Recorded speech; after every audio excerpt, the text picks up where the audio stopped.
नमस्कार दोस्तों, स्वागत है आपका हरीश एकेडमी में। मैं हूं हरीश और आज मैं आप लोगों के लिए भिन्न का पार्ट 2 लेकर के आया हूं।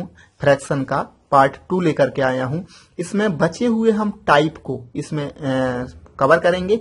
पिछले वीडियो में मैंने बताया था आपको कि हम कुल मिलाकर के 4 टाइप से दशमलव को सॉल्व करेंगे, दशमलव के क्वेश्चन सॉल्व करेंगे और इन 4 टाइपों में लगभग दशमलव के क्वेश्चन सॉल्व हो जाएंगे। तो पहले 2 टाइप हम पिछले वीडियो में डिस्कस कर चुके हैं। यदि आपने वो वाला वीडियो नहीं देखा है तो प्लीज आप पहले उसको देख लें, तब आपको और ज्यादा समझ में आ जाएगा। और यदि आपने अभी तक मेरे चैनल को सब्सक्राइब नहीं किया है तो प्लीज पहले मेरे चैनल को सब्सक्राइब भी कर लें, ताकि मैं जो अगला वीडियो डालूं वो आपको प्राप्त होता रहे। तो आइए शुरू करते हैं। सबसे पहले देखते हैं इस वाले क्वेश्चन में कि इसमें नया क्या है। तो यहां पर आपको दिख रही होगी इन सभी संख्याओं में ये ऊपर लाइन लगी हुई है। इन लाइन को कहते क्या है, लगाते क्यों है और इसको हटाते क्यों है, ये हम इसमें डिस्कस करने वाले हैं। तो सबसे पहले जैसे कि यहां पर लिखा है 0.7 के ऊपर ये लाइन, तो इस लाइन को सबसे पहले मैं आपको बता दूं, इस लाइन को बोलते हैं बार। क्या बोलते हैं? बार। अब इस लाइन को हम लगाते क्यों हैं, इस पर बात करते हैं। तो क्यों लगाते हैं? जनरली होता क्या है, जैसे कि कोई संख्या यदि किसी संख्या से हम डिवाइड करें, जैसे हम यही ले लें 7 को यदि हम 9 से डिवाइड कर दें तो 9 का जब हम 7 में भाग देंगे तो 9 7 63।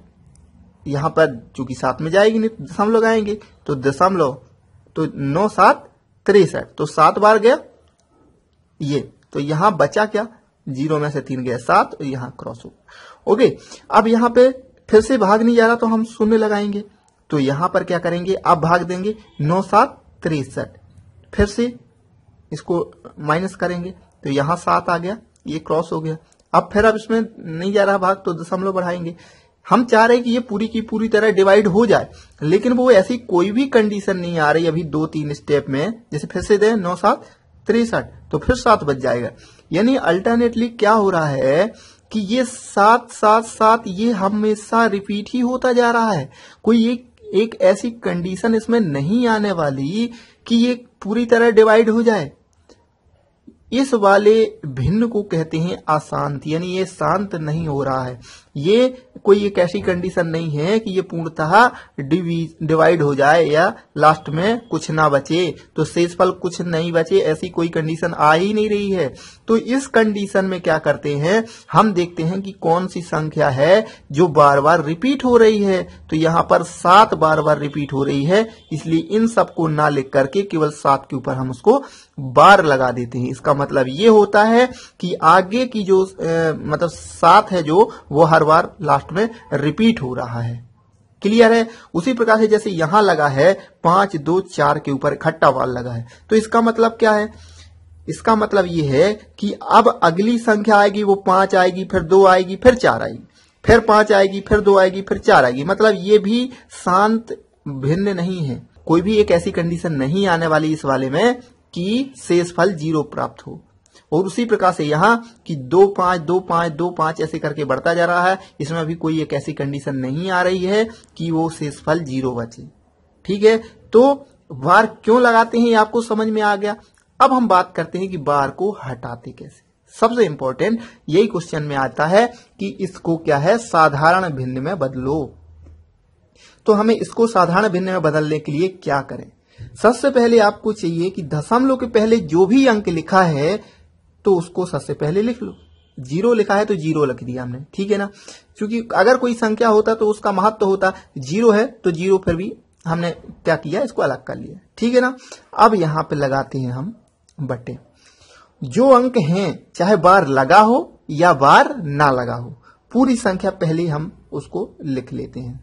7 वैसे हमने, और 7 पे ही बार लगा है इसलिए हमने उसको लिख लिया। अब यदि कोई ऐसी संख्या होती जिसमें बार ना लगा होता, तो कोई ऐसी संख्या इससे पहले होती जिस पे बार ना लगा होता, उसको हम इससे क्या कर देते, माइनस कर देते। क्योंकि इसमें कोई भी बार नहीं लगा इसलिए कुछ भी माइनस नहीं करेंगे। अगर 0 माइनस करेंगे भी तो कोई मतलब ही नहीं है। क्लियर है? इसके बाद नीचे गए, नीचे हमें क्या करना है, जितने पर बार लगा है उतने हमें 9 लिखना है। कितने बार लगा है, एक संख्या पर बार लगा है तो हमने 9 लिख लिया, 1 9 लिखा। यदि 2 पर बार लगा होता तो 2 9 लिखते, यदि 3 पर बार लगे हैं तो 3 9 लिखेंगे। अब इतने ऐसे कौन सी संख्या है जिस पर एक भी बार नहीं लगा? तो यहाँ पे तो कोई भी ऐसी संख्या नहीं जिस पर एक भी बार लगा हो, तो कुछ नहीं करेंगे, हम ऐसे के ऐसे ही लिख देंगे। तो लास्ट में क्या आ जाएगा? 7/9 इसका आंसर आ जाएगा। क्लियर है? इसी प्रकार से मैं इसको देखते हैं, यहां भी 0 यहां पर देखिए ऐसी संख्या, पहले नंबर मैंने क्या बोला कि दशमलव के पहले जो संख्या उसको अलग लिखें, तो कोई संख्या नहीं है तो 0 है, कोई दिक्कत नहीं। इसके बाद लगाते हैं हम बटे, और यहां कितनी संख्या है? पूरी संख्या लिख देते हैं 3 5 2 4। क्लियर? और माइनस करते हैं वो संख्या जिस पर बार नहीं लगा। तो कितने पर बार नहीं लगा? 3 पर नहीं लगा, तो 3 हमने माइनस कर दी। क्लियर है? इसके बाद बटे में जाते हैं, कितने पर बार लगा है? 1 2 3, 3 संख्याओं पर बार लगा है, तो 1 2 और 3 9 लिख देते हैं। और कितने संख्या पर बार नहीं लगा? तो इस पे बार नहीं लगा, तो उतना लिख देते हैं हम 0।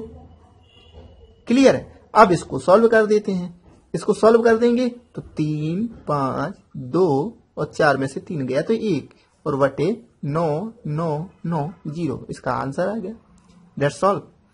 उसी प्रकार से इसको हल करेंगे। इसमें भी क्योंकि दशमलव से पहले कोई अंक नहीं, अगर होता तो ऐसी लिखा रहता बिल्कुल जैसा कि 0 रेखा है, 0 का कोई मतलब नहीं। यदि कोई संख्या होती तो वैसी की वैसी लिखी रहती। तो यहां पर हमने किया 9 2 5 बटे, और यहां माइनस क्या करेंगे? जिस पर बार नहीं लगा तो 9 को माइनस कर देंगे।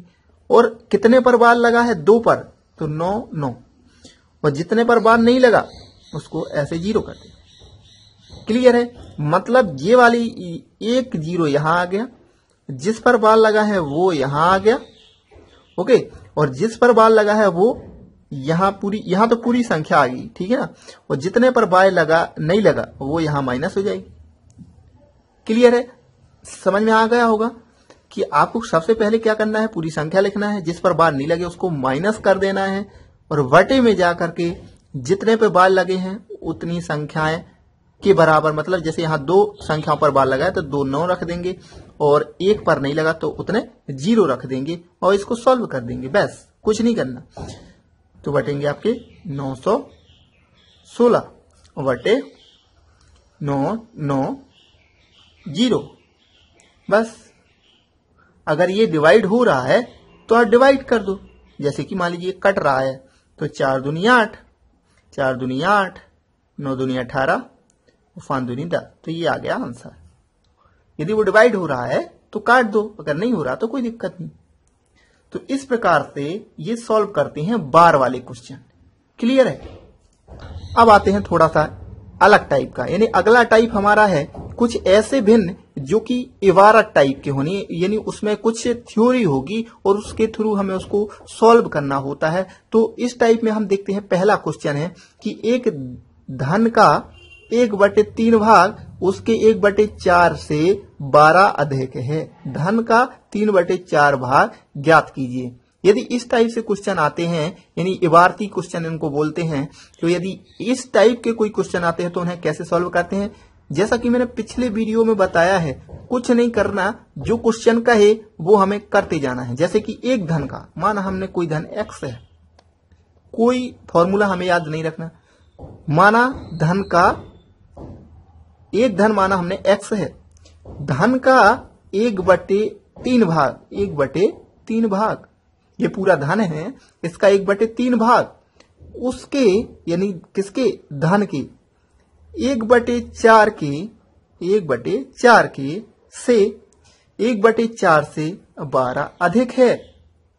कौन सा अधिक है? एक धन का 1/3 भाग, एक धन का 1/3 भाग उसके किसके? धन के 1/4 भाग से 12 अधिक है। तो कौन अधिक है? ये अधिक है। तो बराबर करने के लिए हमें इसमें 12 जोड़ना पड़ेगा। क्लियर? एक धन का 1/3 भाग उसके 1/4 भाग से 12 अधिक है, यानी a और प्लस 12 तब बराबर इतना। क्लियर है? यदि ये समझ में आ गया तो आप क्वेश्चन सॉल्व कर लेंगे। बस कुछ नहीं करना। तो x/3 equal to x upon 4 plus 12। तो यहां क्या करेंगे, हम इसको हम त्रिया गुणा कर सकते हैं या इस साइड लाके एलसीएम कर सकते हैं, वो तो कैलकुलेशन है। अगर आपको ये समझ में आ गया तो फिर तो बहुत ईजी है। क्लियर। तो अब इसको कैसे करेंगे हम, इसको करने के लिए इसको इस साइड ले आओ, तो x upon 3 minus x upon 4, x वाली भी इस साइड ले आए, तो यहां बचा 12। अब इसको क्या करें, एलसीएम लेंगे तो 4 × 12 आ जाएगा, और 3 का भाग देंगे 12 में 4 बार जाएगा तो 4x माइनस 4 का 12 में देंगे 3 बार जाएगा तो 3x, और बराबर आ गया आपका 12। तो x बराबर आ गया आपका 12 × 12, यानी x बराबर आ गया आपका 144। 12 का वर्ग होता है 144। क्लियर। तो अब कह रहा, अभी क्वेश्चन खत्म नहीं हुआ, यहां तक हमने किया था। तो धन का 3/4 भाग ज्ञात करो। टोटल धन हमारा ये आ गया, x हमने माना था, और इसका हमें ज्ञात करना है 3/4 भाग। तो 3/4 भाग का गुणा कर देंगे।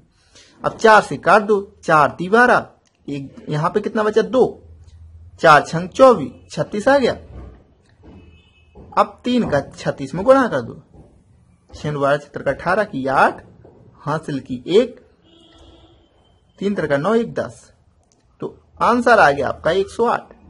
यही तो पूछा था कि 3/4 भाग ज्ञात करो। क्लियर है। तो इस टाइप से यदि इबारती क्वेश्चन आते हैं तो उनको ऐसे सॉल्व करते। जैसे कि ये अगला क्वेश्चन है उसी टाइप से, किसी कक्षा में 2/3 भाग विद्यार्थी उपस्थित थे। माना एक कक्षा है और उसमें x विद्यार्थी हैं टोटल, तो किसी कक्षा में 2/3 भाग विद्यार्थी ही उपस्थित थे, तो इसका 2/3 उपस्थित थे, और जिनकी संख्या केवल कितनी थी, 40 थी। यानी कुल विद्यार्थियों का 2/3 भाग किसके बराबर है, 40 के बराबर है। क्लियर। यदि कक्षा में 2/5 भाग लड़कियां हों तो लड़कों की संख्या ज्ञात करो। तो पहले तो हम इसको सॉल्व कर लें। तो यहां जब हम सॉल्व करेंगे, जो वो कह रहा हम वही कर रहे। किसी कक्षा में 2/3 भाग विद्यार्थी उपस्थित थे, यानी कुल संख्या मान ली हमने x, उसका 2/3 भाग, यानी 2 यदि मैं कहूं कि 5 का 1/5 भाग क्या होगा, तो यही हम करते हैं, वही करेंगे। तो x का 2/3 भाग बराबर किसके है, 40 की। संख्या में कितनी थी, 40, और भाग में कितना था, 2/3 भाग। तो ये बराबर कर दी। तो यहां से x की वैल्यू आ जाएगी, तो यहां कर देंगे 2 का 2 दूनी 4 और 3 दूनी 6। तो यहां आ गई विद्यार्थियों की कुल संख्या आ गई 60। अब यदि कक्षा में 2/5 भाग लड़कियां हों तो इसका 2/5 भाग क्या है, लड़कियां हैं। ओके, तो लड़कियों की संख्या निकाल लो। यहां से 5 का भाग देंगे तो 5 × 5, 5 दूनी 10 और 12 दूनी 24, यानी लड़कियां कितनी हैं, लड़कियां हैं 24। और पूछ क्या रहा है, तो लड़कियों की संख्या, तो लड़कियों की पूछ रहा, तो लड़कियां तो 24 आ गई। अगर लड़कों की भी पूछ लेता तो 60 में से 24 माइनस कर देते। ओके, तो इस टाइप से यहाँ पे लड़कों की या लड़कियों की संख्या निकाल सकते हैं। अब इसमें से हम क्या कर दें, तो लड़कों की संख्या हो जाएगी 36। ये लड़कों की या लड़कों की पूछ लेता है या लड़कियों की, और इनको जोड़ेंगे तो 60 आ जाएगा। 6 × 4 = 10 और 3 दूनी 6। क्लियर है। तो इस टाइप से, इस प्रकार से यदि क्वेश्चन आते हैं तो आप सोल्व कर लेंगे। वही एक और देखते हैं इबारती क्वेश्चन कि यदि भिन्न 4/7 का कौन सा भाग उसी में जोड़ा जाए कि योग 1 सही 1/14 प्राप्त हो। ये थोड़ा सा टफ है।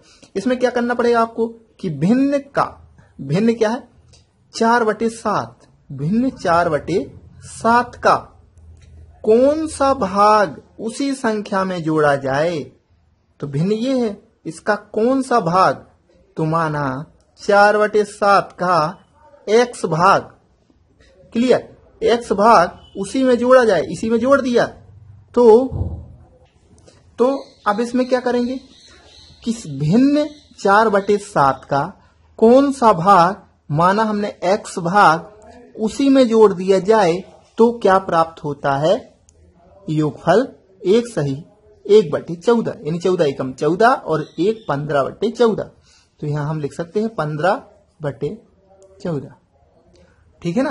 तो यहां पर अब आप देखो ये हो गया 15/14 कर दिया हमने। अब क्या करेंगे, इसको सॉल्व करना है केवल। तो यहां आ गया 4x/7 बराबर 15/14 माइनस 4/7, ठीक है ना, क्योंकि ये इस साइड जाएगी तो माइनस में हो जाएगी। तो यहां बेटा 4x/7 बराबर, यहां पर जब एलसीएम लेंगे तो यहां 14 ही आएगा, और यहां 15 माइनस यहां 7 दूनी 14, 4 दूनी 8। ये तो आपको पता ही होगा, 7 का भाग देंगे 14 में तो 2 बार जाएगा, और 2 का 4 में गुणा कर देंगे तो 4 दूनी 8। क्लियर। तो यहाँ 4x यानी 4x/7 इक्वल टू 15 में से 8 जाएंगी तो यहाँ बचेंगी आपकी 7/14 यानी 7 एकम 7 और 7 दूनी 14। तो यहाँ क्या आ गया आपका 1/2। अब इसका इस साइड इंटू कर दो, इसका इस साइड इंटू कर दो, तो यहाँ आ जाएगा आपका 4x बराबर 7/2, और ये नीचे जाएगा तो यहाँ आ जाएगा 4। तो x बराबर आ गया आपका 7/8। ये आपका आंसर। तो भिन्न क्या प्राप्त हो गया हमें, 7/8।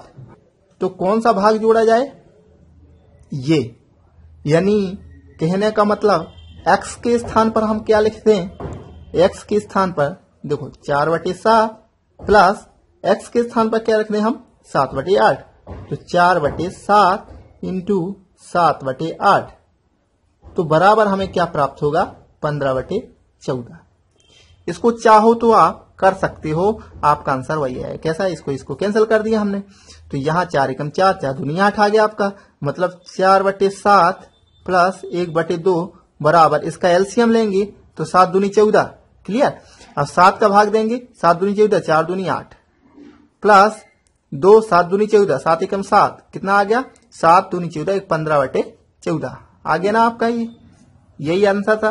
तो इस टाइप से हम अपने आंसर को भी चेक कर लिया हमने कि इस प्रकार के यदि क्वेश्चन आते हैं तो ऐसे सॉल्व करते हैं।